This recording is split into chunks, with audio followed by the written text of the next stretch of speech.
Hello एस्पिरंट्स, ignite अकॅडमीच्या YouTube चॅनलवर मी निहाल कोरे तुमचं सर्वांचं खूप खूप स्वागत करतोय. आय होप तुमचा अभ्यास खूप चांगल्या पद्धतीने सुरू असेल.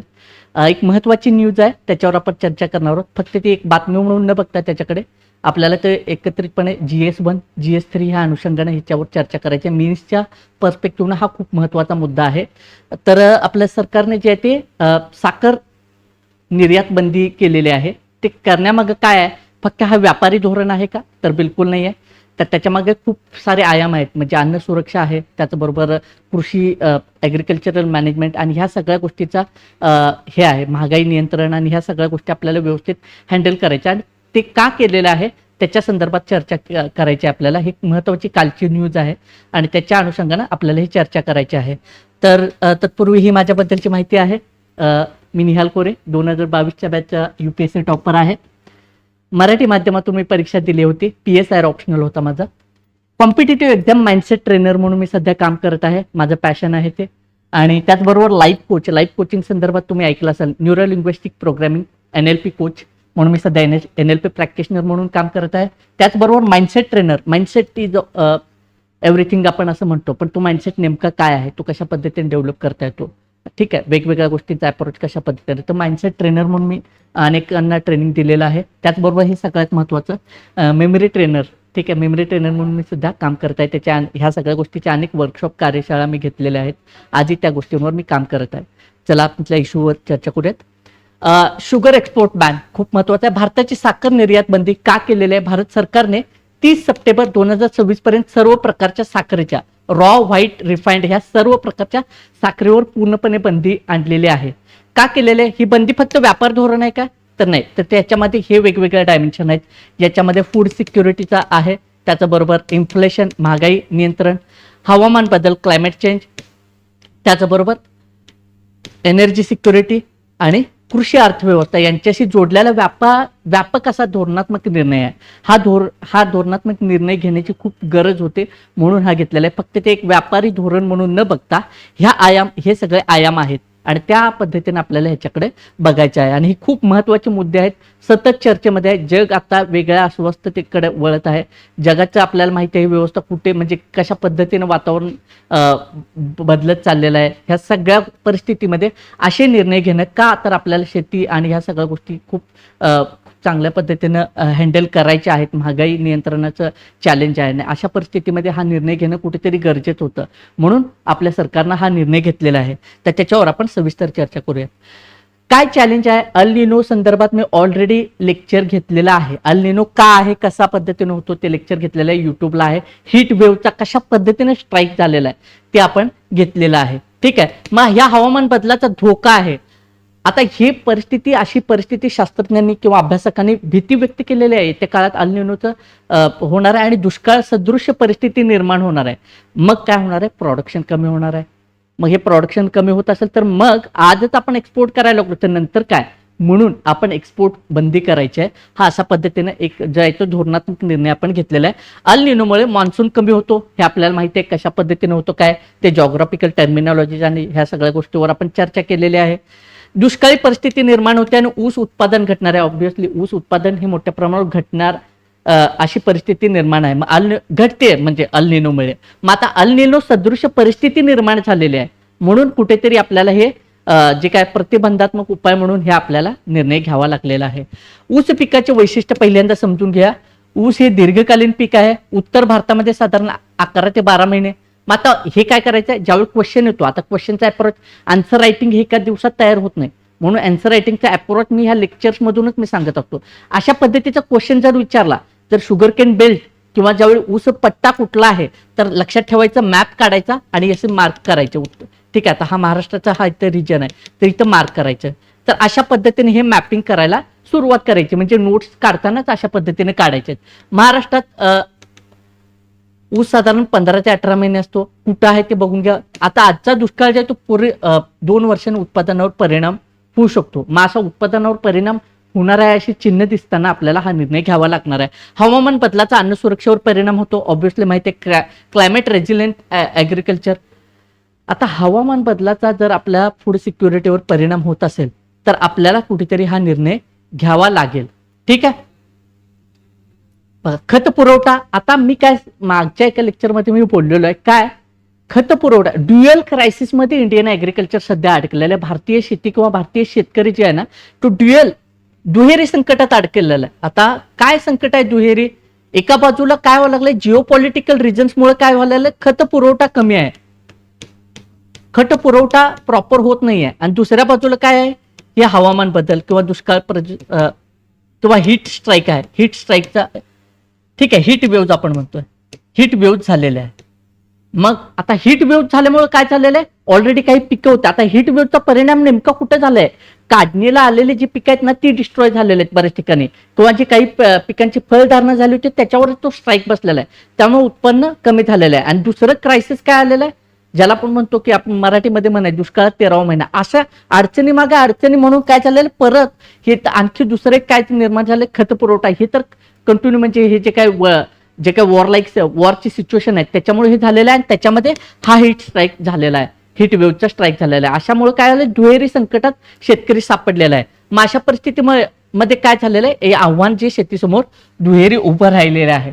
खत पुरवठ्याचं संकट हे कशामुळे आहे, जिओ पॉलिटिकल रिझन्स आहेत त्याच्यामागे. पश्चिम आशियामध्ये संघर्ष चालू आहे, त्याच्यामुळे काय झालेलं आहे, युरिया, फॉस्फेट आणि पोटॅश यांच्या पुरवठ्यावर परिणाम होऊ शकतोय. ठीक आहे, काही प्रमाणात आपल्याला परिणाम दिसून सुद्धा येतात. आणि दुसरं काय, Red Sea crisis, Hormuz strait of Hormuz जो चोक पॉईंट आहे, हा सप्लाय चेनसाठी खूप महत्वाचा आहे. लक्षात येते काय, जलीय वाहतुकीसाठी खूप महत्वाचा मुद्दा आहे. ह्याचा मॅपिंग करून घ्या, खूप न्यूजमध्ये प्रिलिमला येऊ शकतं. आता प्रिलिमला ते आता हे स्टेट ऑफ हॉर्मोन्स बघताना काय, आसपासचे देश बघा, कोण, त्या सगळ्या गोष्टी तुम्ही मॅपमध्ये बघून घ्या. जागतिक पुरवठा साखळीतील अस्थिरता निर्माण झालेली आपल्याला दिसून येते. आणि ऊसा संदर्भात जर बघितलं तर पाणी प्रधान पीक आहे, पाणी लागतं खूप, खत प्रधान पीक आहे, त्याला खत लागतं, ह्या सगळ्या गोष्टी लागतात ऊसाला. मग अशी आव्हाने निर्माण झाल्यामुळं आता ही स्ट्राईक वगैरे निर्माण व्हायला लागलाय. अशामुळे हे पिकांचं पीक टिकवणं खूप आव्हान आहे. आता खत पण नाही आहे आणि पाणी हीट स्ट्राईक पण होते, पाण्याचे पण कमतरता भासायला लागलेले आहे, वॉटर लेवल खाली ड्रॉप झालेले आहे. अशा परिस्थितीमध्ये काय झालेलं आहे, पाण्याचं पण आव्हान आहे आणि खतांचं पण आव्हान आहे. मग ऊस पिकांसमोर आव्हान निर्माण झालेलं आहे. मग अशा परिस्थितीमध्ये उत्पादन जे आहे ते घटण्याची शक्यता निर्माण केलेली आहे अभ्यासकांनी. मग आपल्याला हा स्ट्रॅटेजिक निर्णय घेणं गरजेचं ठरतं, म्हणून साखर निर्यात बंदी केलेली आहे. ठीक आहे, महागाई नियंत्रण, आपल्याला इन्फ्लेशन टार्गेटिंग कशा पद्धतीने करायचे. साखरेचा सीपीआय मध्ये महत्वाचा वाटा आहे, कंझ्युमर प्राइस इंडेक्स त्याला आपण म्हणतो. कंझ्युमर प्राइस इंडेक्स जर निर्यात सुरू राहिली तर काय होणार आहे, आता ही निर्यात आपण समजा असं मानू की सुरूच ठेवली तर एका कालानंतर काय होणार आहे, आपल्या देशांतर्गतच तुटवडा निर्माण होणार आहे. मग ती कसं भागवाय, मग परत इम्पोर्ट करायचं आहे काय, मग आपल्याला परत मग त्या सगळ्या गोष्टी, परकीय चलनाचा ताण आणि ह्या सगळ्या गोष्टी, त्यापेक्षा आपण आपलं रिझर्व्ह करून ठेवणं गरजेचं ठरतं. मग साखरेची दर वाढ होईल, महागाई, अन्न महागाई वाढ होईल. साखरेचं डिपेंडन्सी बघा, चहा सर्वांच्या आवडीचं पेय, ठीक आहे, म्हणजे साखर लागतेच आपल्याला. लक्षात येते काय, खाण्यामध्ये गोडवा पाहिजे आपल्याला. मग अशा परिस्थितीमध्ये जर साखरच नाही निर्माण व्हावं लागली तर मग त्याच्या रिलेटेड सगळ्या गोष्टी महागायला सुरुवात होणार आहेत. म्हणून हा निर्णय घेण्याचा, मग आरबीआयच्या इन्फ्लेशन टार्गेटवर परिणाम होऊ शकतोय.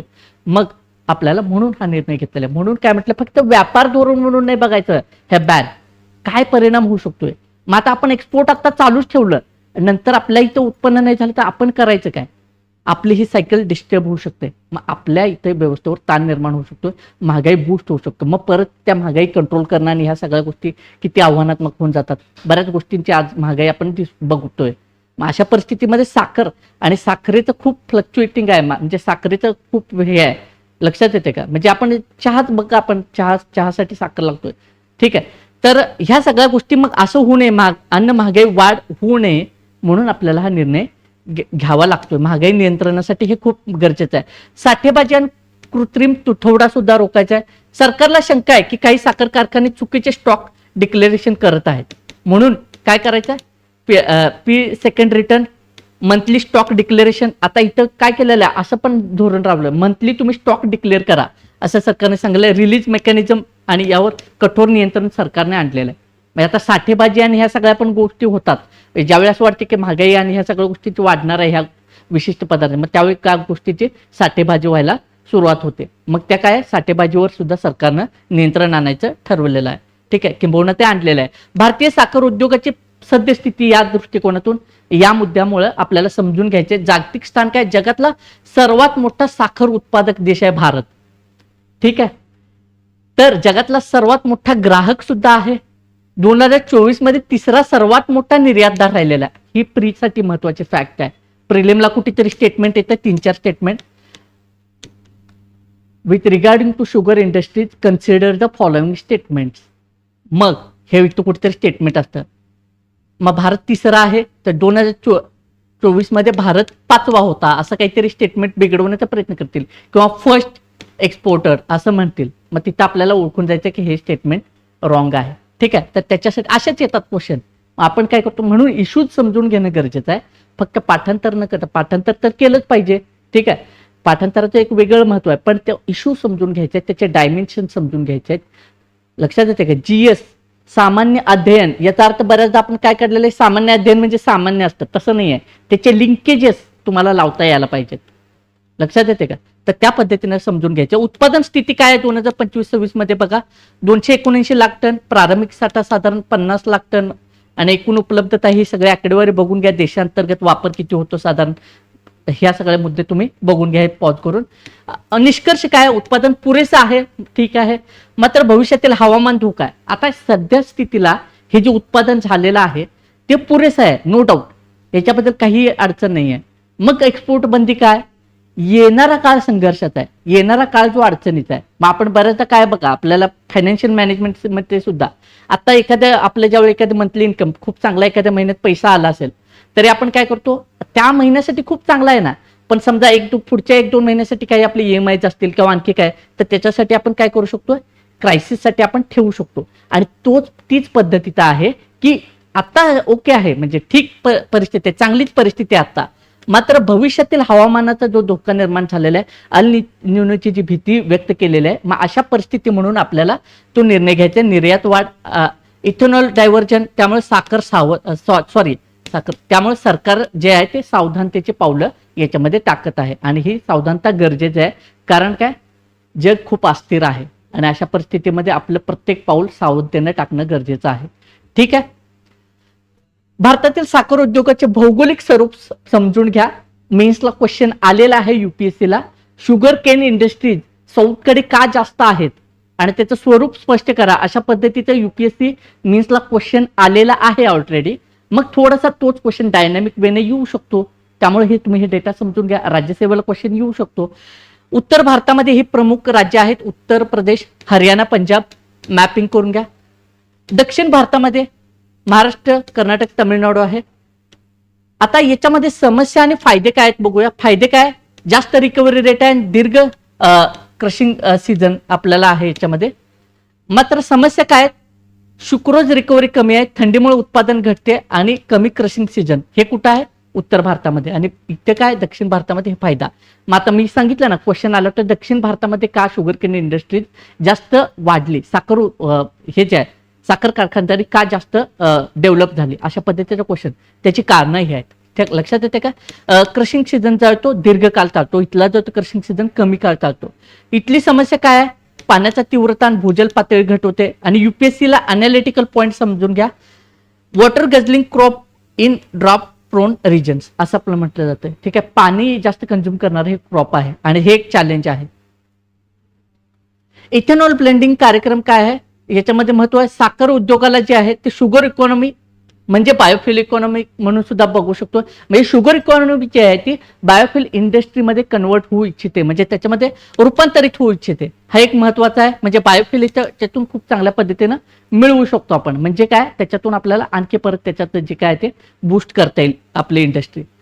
फायदे काय आहेत बघा, क्रूड ऑइलचे इम्पोर्ट आपल्याला कमी, भारताचा आयात खर्च कमी करता येईल, शेतकऱ्यांना वेळेवर पैसे जर दिले, इथेनॉल प्रोक्युरमेंटमुळे काय मिल्सकडे लिक्विडिटी वाढते. ठीक आहे, आणि पर्यावरणीय लाभ काय, ग्रीन हाऊस गॅस इमिशन कमी होते, बायोफ्युलचं आपण जर प्रोडक्शन करायला लागलो तर. अशा पद्धतीचा हा फायदा आहे. सर्क्युलर इकॉनॉमी हे उत्पादन आहे. प्रमुख आपल्याला साखर निर्माण करायचे आहे, मेन आपला पर्पज काय, साखरच निर्माण करायचं आहे. ठीक आहे, तर साखर निर्माण करायचं, मग दुसरं आपल्याला काय करू शकतो, इथे काय सांगितलं परत बघा. ठीक आहे, बायोफ्युल इकॉनॉमी मध्ये कन्वर्ट शकते. मग आपण साखर निर्माण करता करता बायोफ्युल पण आपण निर्माण केलं तर काय बिघडणार, काय आहे लक्षात येते, काहीच नाही बिघडणार, त्याचाही फायदा होणार आहे. म्हणजे ज्यावेळी आपण बऱ्याच औषधं किंवा घरगुती औषधांबद्दल बोलतो, घशामध्ये गवगव व्हायला लागलेले आहे, म्हणून आपण काय करतो, बऱ्याचदा हळद घेतो किंवा गरम पाण्यामध्ये हळद टाकतो किंवा गरम दुधामध्ये हळद टाकून पितो, बरोबर आहे की नाही? आपला मेन पर्पज काय आहे? घसा आपला ठीक व्हायचा आहे. बट त्याच्यासोबत अँटीबॅक्टेरियल रेजिस्टन्स म्हणजे आपल्या बॉडीमध्ये इम्युनिटी वाढली, काय बिघडतं? चांगलंच आहे ना गोष्ट. तशा पद्धतीनं म्हणजे ते काय बाय प्रॉडक्ट पण म्हणता येणार नाही ऍक्च्युली, त्याला एक म्हणजे दुसरा बेनिफिट आहे. लक्षात येते काय? साईड बेनिफिट्स म्हणून आपण ही टर्मिनॉलॉजी घेऊ शकतोय. तशा पद्धतीने साखर निर्माण करता करता आपण बायोफ्युल निर्माण करू शकतो. तर त्याच्या याने फायदे काय होणार आहेत बघा. क्रूड ऑइलचे इम्पोर्ट आपला कमी होणार आहे, पर्यावरणीय लाभ होणार आहे, सर्क्युलर इकॉनॉमी सगळ्यात महत्वाचा फायदा, त्याच्या उत्पादने, ठीक आहे, इथेनॉल, ह्या सगळ्या गोष्टी आपल्याला फायदेशीर ठरणार आहेत. ठीक आहे. FRP SAP ची समस्या, फेअर अँड रिन्युमरेटिव्ह प्राइस, ह्याच्यामध्ये बघा केंद्र सरकार ठरवतं आणि SAP जे आहे ते स्टेट ऍडवाइज प्राइस हे राज्य सरकार ठरवतं. हे समजून घ्यायचे डिटेल्स. ठीक आहे. परिणाम काय? कारखान्यांवर अतिरिक्त ताण येताना दिसतोय आणि क्रेन एरियाज वाढतात आणि मिल्स लॉस मध्ये जातात. मग बरेचदा आपण बघतो की साखर कारखानदारी किंवा साखर उद्योग जे आहेत ते अडचणीत आलेले आपल्याला दिसून येतात. मग ही सगळी आव्हाने आहेत. रंगराजन समितीच्या महत्वाच्या शिफारशी काय आहेत? रेव्हेन्यू शेअरिंग फॉर्म्युला त्यांनी दिलेला आहे 2012चा. प्रिलिम, अगेन प्रिलिमचा महत्वाचा फॅक्ट काय? मेन्ससाठी सुद्धा जर तुम्ही विचारले की साखर कारखानदारी आपल्याला वाचवायची किंवा साखर कारखानदारीच्या अनुषंगाने जर काही विचारलं तर इथं आपण रंगराजन समितीच्या रिकमेंडेशन जे आहेत ते सांगू शकतोय की शेतकऱ्यांना हे जे काय रेव्हेन्यू शेअरिंग फॉर्म्युला याच्यावर काम करता येईल. मग शेतकऱ्यांना साखर, मोलेसेस, इथेनॉल यांच्या उत्पन्नातील 75% हिस्सा द्यावा आणि फायदा जो आहे ते काय? बाजाराशी जोडलेले दर आणि शाश्वत किंमत व्यवस्था आपल्याला याच्यातून जे काय ते अंगीकारता येईल किंवा स्वीकारता येईल. ठीक आहे. निर्यात बंदीचे परिणाम, सकारात्मक परिणाम बघूया. आता निर्यात बंदी केलेली आहे, साखर निर्यात बंदी, तर त्याचे सकारात्मक परिणाम काय दिसून येते? सगळ्यात महत्वाचं काय? आपल्याला नॅशनल इंटरेस्ट बघायचं. आपल्याला देशांतर्गत अन्न सुरक्षा, इथं आपल्याला आपली फूड सिक्युरिटी सिक्युअर करायची आहे. साखरेची उत्पादकता जी आहे, उपलब्धता सुनिश्चित करायची येत्या काळामध्ये. महागाई नियंत्रण, महागाई वाढेल आणि त्यामुळे आत्ताच आपण अलर्ट राहून आपल्याला हा निर्णय घ्यायचा आहे. साखरेचे दर स्थिर राहतील त्यामुळे आणि इथेनॉल उत्पादनाला आपल्याला चालना देता येईल. सरप्लस शुगर डायव्हर्जन मध्ये आपल्याला हे करता येईल आणि त्याच्यामध्ये ऊर्जा सुरक्षा, इथेनॉल ब्लेंडिंग वाढेल याच्यामध्ये. ठीक आहे. तर हा एक मुद्दा महत्वाचा. म्हणजे हे चार जे आहेत ते म्हणजे काय सकारात्मक परिणाम होऊ शकतात ते आपण लिहू शकतो याच्यात. नकारात्मक परिणाम काय? आता नकारात्मक परिणाम ह्याच्यामध्ये जास्त दिसून येणार नाही, कारण तसं बघायला गेलं तर आत्ताच्या सद्य परिस्थितीमध्ये निर्यात थांबवले याच्यामध्ये आपल्याला जास्त फायदे आहेत, मात्र थोडे काही आपल्याला लॉसेस झेलावे लागतील. तर नकारात्मक परिणाम काय आहे? निर्यात उत्पन्न घटेल, ठीक आहे, एक्सपोर्ट, बट काय नंतर कधी तर त्याचं चॅलेंज भोगण्यापेक्षा तर आपल्याला आता सध्याचं हे कुठेतरी काही लॉसेस आपल्याला झेलावं लागतं. मग त्याचाच परिणाम म्हणून निर्यात उत्पन्नामध्ये घट दिसून येईल. विशेषतः महाराष्ट्र आणि गुजरातमध्ये कोस्टल मिल्सवर याचा परिणाम आपल्याला दिसून येईल. ठीक आहे. WTO मध्ये भारतावर टीका झालेली आहे किंवा अचानक एक्सपोर्ट बॅन केलेला आहे, मार्केट डिस्टॉर्ट करत आहे भारत आणि सबसिडी बद्दल सुद्धा भारतावर कायम WTO कायम टीका केलेली आहे. संबंधित करार काय? वर्ल्ड ट्रेड ऑर्गनायझेशनचा अग्रीमेंट ऑन ऍग्रिकल्चर हा व्यवस्थित आहे. हा व्यवस्थित तुम्ही करार बघून घ्या. ठीक आहे. किंवा याच्या संदर्भात एक मी सेपरेट लेक्चर घेईन. सबसिडी रिजिम काय, WTO कशा पद्धतीने काय फॉर्म झालं, IR मध्ये आपण ह्या सगळ्या गोष्टी चर्चा करणारच आहोत. ठीक आहे. तरी सुद्धा तुम्ही बघून घ्या. ठीक. शेजारी देशांवर परिणाम, आता आपण बाहेरच पाठवायचं नाहीये तर शेजारी देशांवर परिणाम नक्की होणार आहे. भारतावर डिपेंड असणारे जे देश आहेत साखरेसाठी, विशेषतः याच्यामध्ये बांगलादेश, श्रीलंका, आफ्रिकन कंट्रीज आहेत, यांच्यावर हे जे देश आहेत ते प्रभावित होतील येत्या काळामध्ये आणि परिणाम जो आहे तिथं काय होईल? अन्न महागाई आणि पुरवठा संकट यांच्यावर ओढावेल. अशा पद्धतीचे हे परिणाम शेजारी राष्ट्रांवर. आणि याच्यातून मुद्दे हे समजून घ्यायचे आहे. इथं आपल्याला मोस्टली हे काय याच्यातून ही गोष्ट क्लिअर होती की इथं आपण साखर एक्सपोर्ट करतो. ठीक आहे. प्रमुख म्हणजे भारताकडून साखर आयात करणारे हे प्रमुख देश आहे. ठीक आहे. पर्यावरणीय दृष्टिकोन बघूयात. ऊस पिकामुळे समस्या काय निर्माण होते हे थोडासा इतर पार्ट आहे, मात्र ऊस पिकांमुळे काय आपल्याला मेन्सच्या अँगलनं सगळ्या गोष्टी डिस्कस करायच्या म्हणून आपण चर्चा करतोय. मग ऊस पिकांमुळे काय म्हणजे आव्हाने निर्माण होत आहेत? भूजल क्षय होते, मृदा क्षारता वाढते, ऑब्व्हियसली अति पाण्याचा वापर झालेला आहे आणि वॉटर लॉस आपल्याला बऱ्याच प्रकारे मोठ्या प्रमाणावर आपल्याला दिसून येतो ऊस पट्ट्यामध्ये. पक्षात ते पाट्याने पाणी सोडतात आणि त्याच्यामुळे काय होतं की बरेच आता मग काय होतंय नंतर काय होते, जमिनीची क्षारता वाढायला लागते, उत्पादकता कमी व्हायला लागते, कारण ऊस पट्ट्यामध्ये कंटिन्यू ऊसच घेतलं जातं. लक्षात येते का? तिथे क्रॉप डायव्हर्सिफिकेशन फारसं दिसून येत नाही, आंतरपिकं सुद्धा फारशी दिसून येत नाहीत. सुरुवातीच्या काळामध्येच ऊसामध्ये आंतरपिकं दिसून येते, एकदा का ऊस वाढला की तिथं आंतरपिकं आपल्याला फारशी घेता येत नाहीत. मग त्यामुळे हे एक ही चॅलेंज आहे. पर्यावरणीय दृष्टिकोन हा महत्वाचा. उदाहरण काय इथं म्हणजे महाराष्ट्र, मराठवाडा, उत्तर आणि त्याचबरोबर उत्तर कर्नाटक या ठिकाणी इथं आपल्याला मोठ्या समस्या आपल्याला बघायला मिळतील, पश्चिम महाराष्ट्रात वगैरे. उपाययोजना काय करू शकतो? पाण्याचा आपण कार्यक्षम वापर करू शकतो. इफिशियंट यूज ऑफ वॉटर, आपण त्याला हा कीवर्ड वापरू शकतो इंग्लिशमध्ये. पाण्याचा कार्यक्षम वापर, ड्रिप इरिगेशन करता येईल आणि मायक्रो इरिगेशनचा वापर करता येईल. प्रधानमंत्री कृषी सिंचाई योजना, ह्या योजनेचे डिटेल्स सगळे बघून घ्या, ठीक आहे. तर त्याचा वापर आपल्याला इथं करता येईल, जेणेकरून ह्या सगळ्या गोष्टी आपण टॅकल करू शकतोय. ऊस लागवडीचे पुनर्वितरण करू शकतो. ऊस पाणी समृद्धी भागामध्ये करू शकतो आणि दुष्काळी भागामध्ये आपण मिलेट्सचं उत्पादन करू शकतो. आणि काय आहे, मिलेट्स आपल्या फूड बास्केटसाठी खूप महत्वाचं आहे आणि मिलेट्सचं आपण जे काय ते सिक्युअर आपण करू शकतो. मिलेट आपलं जे काय ते आपल्या देशामध्ये साठा आपण करू शकतो. इथेनॉल इकॉनॉमी मजबूत करू शकतोय. E20चं लक्ष, फ्लेक्स फ्युअल व्हेकल्स आणि त्याचबरोबर बायो रिफायनरीज हे आपल्याला याच्यामध्ये स्ट्रेंथन करता येईल. डिजिटल मॉनिटरिंग करता येईल. ब्लॉकचेन बेस्ड स्टॉक ट्रेडिंग आणि IoT बेस्ड वेअरहाऊसेस आपल्याला करता येईल. प्रेडिक्टेबल एक्सपोर्ट पॉलिसी, पूर्ण बंदी ऐवजी काय करता येईल तर टॅरिफ बेस्ड रेग्युलेशन करता येईल. बफर स्टॉक पॉलिसी आपल्याला अवलंब करता येईल. अशा पद्धतीचे काही सजेशन्स आहेत तज्ञांकडून, हे खूप महत्वाचे आहेत. मी आता प्रत्येक लेक्चरला काय करत जाईल माहिती आहे काय, महत्वाचे कीवर्ड्स आणि UPSC आणि MPSC साठी जे काही महत्वाचं क्वेश्चन रिलेटेड किंवा कीवर्ड्स ते जे मुद्दे आहेत ते मी लास्ट स्लाइडला ऍड करत जाईल. आता GS2 साठी आपल्याला काय महत्वाचं आहे, गव्हर्नमेंट इंटरव्हेन्शन. आता एक्सपोर्टमध्ये गव्हर्नमेंटनेच बॅन केलेलं आहे, मग government intervention, food security and all ह्या सगळ्या गोष्टीसाठी कसं महत्वाचं ठरते त्या अनुषंगाने समजून घ्यायचं. फूड सिक्युरिटीचा मुद्दा समजून घ्यायचा आहे. Trading policies, world trade organisation वगैरे तिथपासूनच्या भारताच्या ट्रेडिंग पॉलिसीज कशा पद्धतीचे काय परिणाम हे समजून घ्यायचे, हे कीवर्ड्स. त्याच्यानंतर GS3 ला खूप महत्वाचा टॉपिक आहे, त्याच्यामध्ये WTO इश्यूज पण आहेत, इन्फ्लेशन आहे, बायोफ्युएल आहे, त्याचबरोबर क्लायमेट चेंज, ऍग्रिकल्चर. लक्षात येते का? ह्या सगळ्या गोष्टी सस्टेनेबल फार्मिंग पासून ह्या सगळ्या गोष्टी याच्यामध्ये आहेत. SC साठी टॉपिक खूप महत्वाचा आहे. Climate change and food security हा टॉपिक महत्वाचा. ऑब्विसली क्लायमेट चेंज मी बोलत आलेलो, क्लायमेट चेंज हा UPSCच्या दृष्टिकोनातून खूप महत्वाचा टॉपिक आहे. लक्षात येते का? क्लायमेट चेंज आणि फूड सिक्युरिटी हा एक SC साठी महत्वाचा टॉपिक आहे. त्याचे सगळे डिटेलिंग काढून ठेवा. ह्या सगळ्या गोष्टी आता हे एका दिवसात नाही होणार. तुमचं प्रिपरेशन जसं लगोलग चालू असेल, करंटमध्ये वेगवेगळ्या गोष्टी यायला सुरू होतील, तुम्ही जे रीड करता तर त्याच्यामधले व्हॅल्यू ॲडिशन पॉईंट ह्याच्या खाली तुम्ही मेन्शन करायला सुरुवात करा. Balancing farmers, welfare with economic stability हा एक टॉपिक महत्वाचा आहे. Biofuel economy and sustainable development. Sustainable मी सांगितलं, सस्टेनेबल, ग्रीन, बायो हे सगळे शब्द खूप महत्वाचे आहेत. मग त्यामुळे बायोफ्युएल इकॉनॉमी आणि सस्टेनेबल डेव्हलपमेंट हा एक टॉपिक खूप महत्वाचा आहे UPSCच्या दृष्टिकोनातून. MPSCचा सुद्धा डिस्क्रिप्टिव्ह MPSC, ठीक आहे. जरी UPSC लिहिलं असलं तरी हे MPSC साठी सुद्धा आहे, ठीक आहे. डिस्क्रिप्टिव्ह आहे आता MPSC. निष्कर्ष काय काढता येईल, भारताची साखर निर्यात बंदी ही अल्पकालीन महागाई नियंत्रणासाठी आवश्यक असली तरी दीर्घकालीन उपाय म्हणजे जलसाक्षर शेती निर्माण करता येईल. Ethanol based bio economy, predictable trade policy आणि क्लायमेट रेजिलियन्स ऍग्रिकल्चर, जे मागच्या स्लाइडला बघितलं मी, मागच्या 2 स्लाइडमध्ये तेच मुद्दे आहेत त्याच्यामध्ये. हे कन्क्लुजनला आपल्याला लिहिता येईल याच्यामध्ये.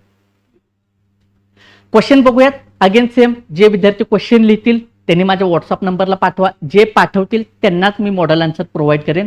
आन्सर रायटिंग एक जर्नी आहे, एका दिवसामध्ये तयार होणार नाहीये. जर तुम्ही लिहित असाल काही तोडकं मोडकं तुमचं नॉलेज जे काय होतं ह्या आज जी चर्चा केली त्याच्या आधारावर लिहा, तुम्ही पाठवा मॉडेल. तुम्ही मला उत्तर पाठवा ते PDF फॉर्मॅटमध्ये माझ्या व्हॉट्सअप नंबरवर आणि मग मी तुम्हाला मॉडेल आन्सर प्रोव्हाइड करेन.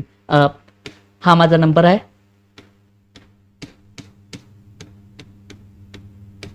ठीक आहे, याच्यावर तुम्ही व्हॉट्सअप PDF फॉर्मॅटमध्ये पाठवा बरं का, फोटो नका पाठवू, PDF फॉर्मॅटमध्ये पाठवा. जे विद्यार्थी पाठवतील या क्वेश्चनचा आन्सर लिहून या क्वेश्चनचं त्यांना मॉडेल आन्सर प्रोव्हाइड केले जाईल. क्वेश्चन बघूयात काय, भारतातील साखर उद्योगासमोर संरचनात्मक समस्या स्पष्ट करा. साखर उद्योग खूप महत्वाचा आहे आणि त्याच्यावर क्वेश्चन येण्याची प्रोबॅबिलिटी जास्त आहे. इथेनॉल ब्लेंडिंग प्रोग्राम त्यावर कसा उपाय ठरू शकतो हे एक उत्तर सांगायचं. मग इथेनॉल ब्लेंडिंग प्रोग्राम कसा शुगर इंडस्ट्रीला बूस्ट करू शकतो थोडक्यात हे समजून घ्यायचं आहे. आणि दुसरं काय, स्ट्रक्चरल फॉल्ट्स काय आहेत शुगर इंडस्ट्रीज मधले त्याच्यावर आपल्याला चर्चा करायची आहे. ठीक आहे. ऊस पिकाचे भौगोलिक असमतोल लागवड, भौगोलिक असमतोल पहिल्यांदा समजून घ्यावं लागेल, जॉग्राफी समजून घ्या, त्या क्रॉपिंग पॅटर्नची जॉग्राफी. मग हा भौगोलिक असमतोल लागवड भारताच्या जलसुरक्षेसाठी आव्हान बनले आहे का? जलसुरक्षेसाठी मग अगेन जलसुरक्षा, वॉटर क्रायसिस कशा पद्धतीने व्हायला लागले आणि ऊस जे आहे ते जलाधारित पीक आहे, मग ते कशा पद्धतीने वॉटर क्रायसिस निर्माण व्हायला लागले हे समजून घ्या. हे मुद्दे मांडा याच्यामध्ये आणि त्याचं काय क्वेश्चन काय विश्लेषण करा. नक्की लिहा, प्रयत्न करा, लिहित राहा. अगेन एक दिवस तुम्ही खूप चांगल्या आन्सर लिहिण्यापर्यंत पोहोचाल. तर तुर्तास आजच्या लेक्चरला आपण इथंच थांबूयात. अशाच लेक्चर सिरीजसाठी इग्नाइट अकॅडमीच्या युट्यूब चॅनलला सबस्क्राईब करा. खूप चांगल्या पद्धतीने आपण ही सिरीज चालू ठेवूयात. करंटमध्ये करंट आणि स्टॅटिक आपण कनेक्ट करत जाऊ. मग बऱ्याच विद्यार्थ्यांचं करंट कशातून करू काय किंवा काय मीन्सला करंट आम्हाला खूप फॉर्डर पॉईंट्स पाहिजेत, तर हे असेच फॉर्डर पॉईंट्स बनत जातील. तुम्ही 1 पेज नोट्स बनवत चला. आजच्या लेक्चरमधून तुम्हाला काय मिळालं? GS1 ॲग्रिकल्चरमध्ये तुम्ही जॉग्राफी समजून घेतला, क्रॉपिंग पॅटर्न इंडियाचं समजून घेतला, शुगर केन बेल्ट कुठे समजून घेतला, इंडस्ट्रीज कशा पद्धतीने ते समजून घेता येते अशा लेक्चरमधून. दुसरं आहे ते क्लायमेट चेंज आणि ह्या सगळ्या गोष्टी, वॉटर क्रायसिस आणि सगळ्यात महत्त्वाचं काय गव्हर्नमेंट इंटरव्हेन्शन आणि ह्या GS2च्या अशा पद्धतीचे GS2 GS3 ह्या सगळ्या लिंकेजेस आपल्याला लावता येतील. 1 पेजमध्ये नोट्स बनवा ह्या ह्याच्यात, ठीक आहे. आणि अशा पद्धतीने हे नोट्स लिहित चला. भेटूया पुढच्या लेक्चरमध्ये. तुर्तास काळजी घ्या, अभ्यास करत राहा. भेटू. धन्यवाद.